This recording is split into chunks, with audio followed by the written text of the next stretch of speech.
Hello, this is the RPG Pundit, the final boss in Internet Shitlords. And today I'm talking to you not live for a change.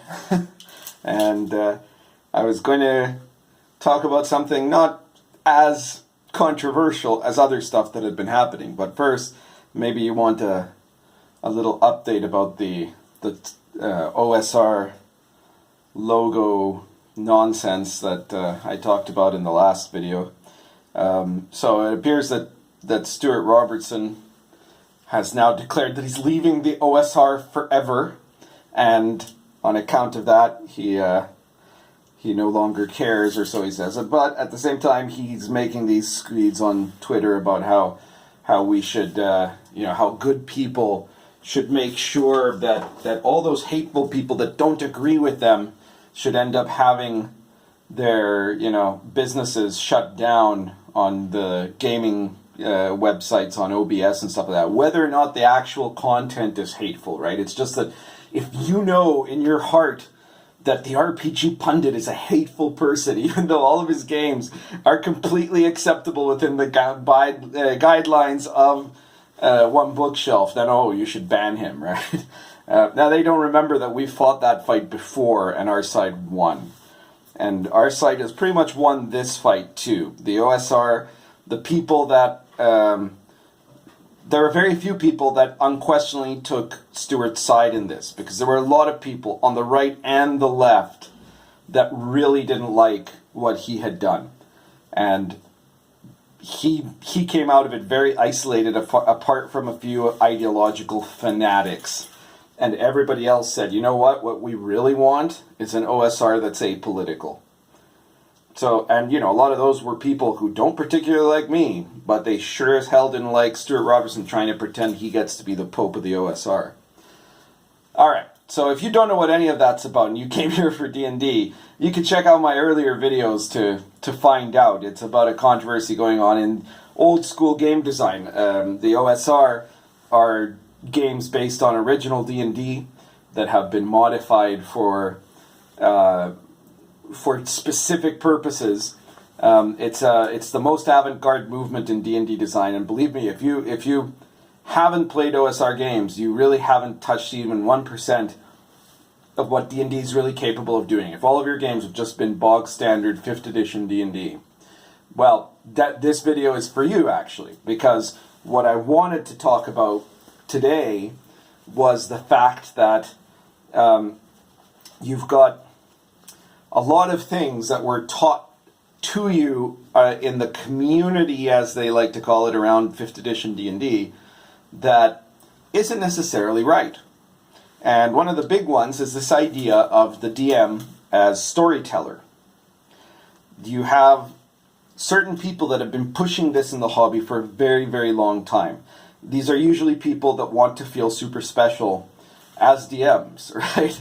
That they want to be the wonder worker, right? That weaves this magical tale for everybody else to sit and watch. And he definitely doesn't want players to screw it all up by their interference. So he makes sure that a bunch of things happen so that they can't change anything that's actually going on in the story, right? So there are techniques that are involved in the art of a storytelling DM, which is to say a really shitty DM, where they do things like railroading. You make the players go only in a certain direction, or illusionism, which is where the players, you make it look like they have choices. You tell them, well, you can go down the north road or you can go down the south road, but both of those roads lead to the overly long dramatic speech you're about to make with an NPC that'll be wherever they ended up going to.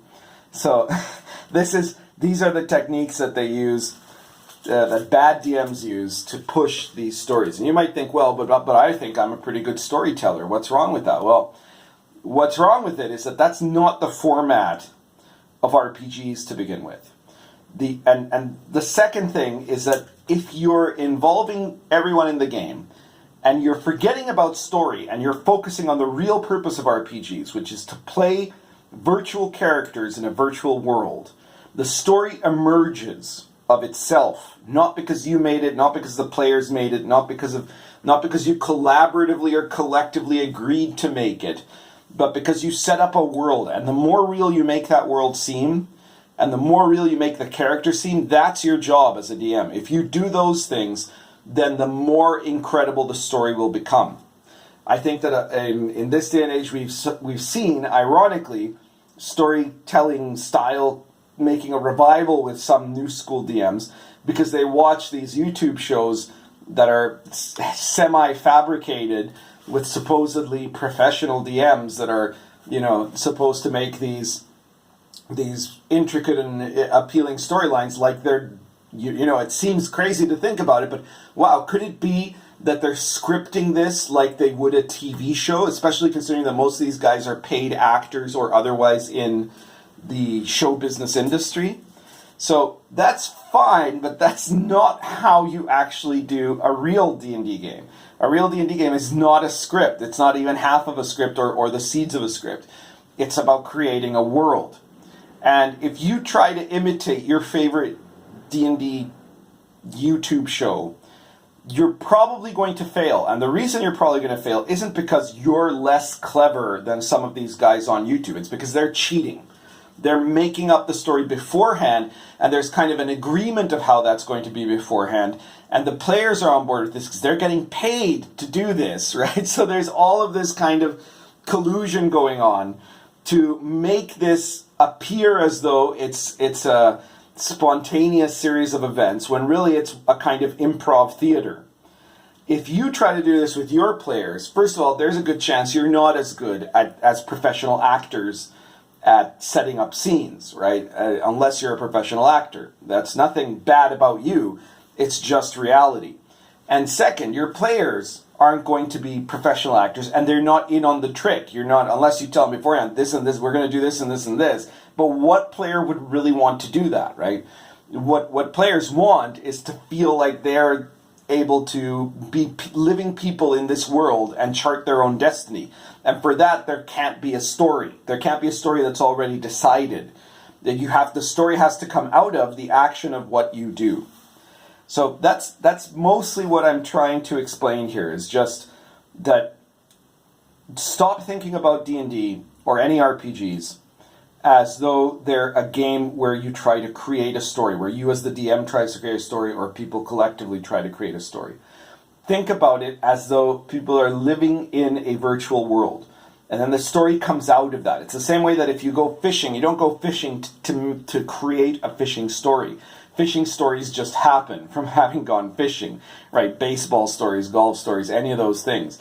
These are the activities that you do, and then the stories just come out of that sort of stuff. You don't go to work to tell a story. You go to work, but there are office stories that happen, right? So this is the natural story, which is very different than a scripted story that comes out of real life, out of ordinary living in a world.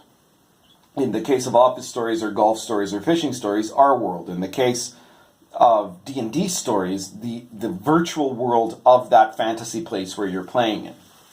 So just give that a chance. Take a look at giving your players choices, and you're the one, if you're the DM that's listening to this, you're the one that needs to react to those choices. You don't have any agency as DM. The people that have agency are your NPCs, because they've got their own agendas of stuff they want to do, but they don't have ultimate power like a DM would, right? They're just other people living in that world. So maybe your evil wizard wants to conquer the village, but if the players have accidentally unleashed an orcish horde into the area of his tower, he probably is going to be busy doing other stuff. So your job as the DM is to figure out, well, what does the wizard do then, right? What does the evil wizard do? Does he make a pact with the orcs? Does he try to wipe them out first? Do the orcs wipe him out?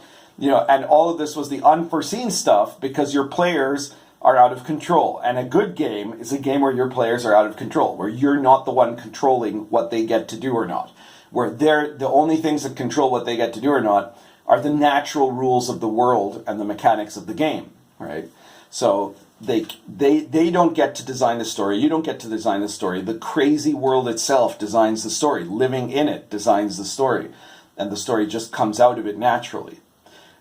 If you start making an effort to do it that way, if you don't try to push your players in a specific direction, you give them options, You tell them about the world. You make the world as interesting as possible. You have adventure seeds scattered around the area of the map, right? The sandbox, we call it in old school gaming.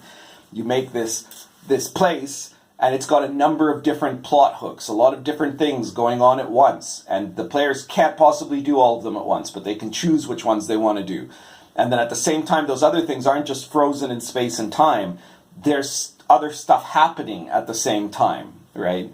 So if there's a little zombie infestation in the swamp, and your players are going off to the Caves of Chaos to kill stuff, well, then that means that later they're going to hear about a medium-sized zombie infestation in the swamp, right?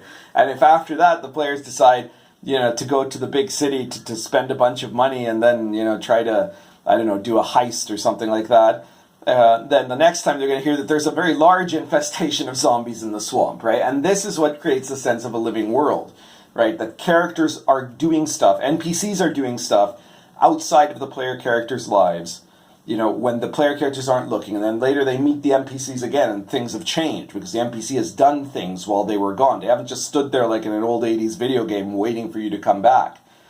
If you can direct as the DM what the NPCs are doing and having what they're doing be a reaction in part, be based in part on their agenda and in part a reaction on what you wanted them to do originally, but the plans change because of the X factor of the player characters and the stuff they do and how that changes your world, then that creates a very interesting living world, and story emerges from that. So don't resist the effort to be the storyteller. Don't do it. Be the clockwork god, you could say, the god that is there just overseeing a bunch of processes that are happening. That's how the DM has to think of himself. So that's it for today. If you like this video, please subscribe. If it's your first time here, check out my other videos. I think there's a very good chance that by the time this video airs, I will have 600 subscribers, which is just amazing. And I want to thank everyone who's subscribed. I want to encourage everyone else who hasn't to subscribe, please, and to share this video and to share any other videos that you from my list that you like, because that really helps out in bringing new people in. And if you really want to support me in my endless struggle of internet shitlording against people that are trying to ruin the fun in our hobby, then please back me on Patreon. If you do, I'll make videos more often. And or you can back me on PayPal. There's a PayPal button in the link to my blog. Be sure to check out this Sunday live. It's going to be live this Sunday. I think at 7:30 Central Standard Time. I'm not sure about that, but there'll be an update. Inappropriate characters. If you're subscribed to me and you're not subscribed yet to Inappropriate Characters, search for Inappropriate Characters, subscribe to that channel. That is the talk show between me, Venger Satanis, and Grim Jim, three of the most censored people in the gaming industry, about all kinds of interesting topics. And whoa boy, not only is Sunday going to be having some very interesting topics, but it's also Venger's birthday, so it's going to be the Venger Satanis Birthday Spectacular, where his wife couldn't possibly say no to letting him be on the show. She might, who knows, maybe she'll let him stay up later. She always makes him go to bed early. But we're also going to be talking about a number of controversial things that have happened recently, probably including Venger's claim on his on Za's blog that Za is no longer identifying as a male human, but as an, I believe, androgynous alien or something like that. So we'll see. We'll get to the bottom of that. Of what is he shitting with us or what? And lots of other stuff. So be sure to save that time, the evening of Sunday the 25th, because Inappropriate Characters is going to be on, and it's going to be a lot of fun, like it always is. So that's everything for today. Currently smoking Moretti Rhodesian plus barking dog. See you all later.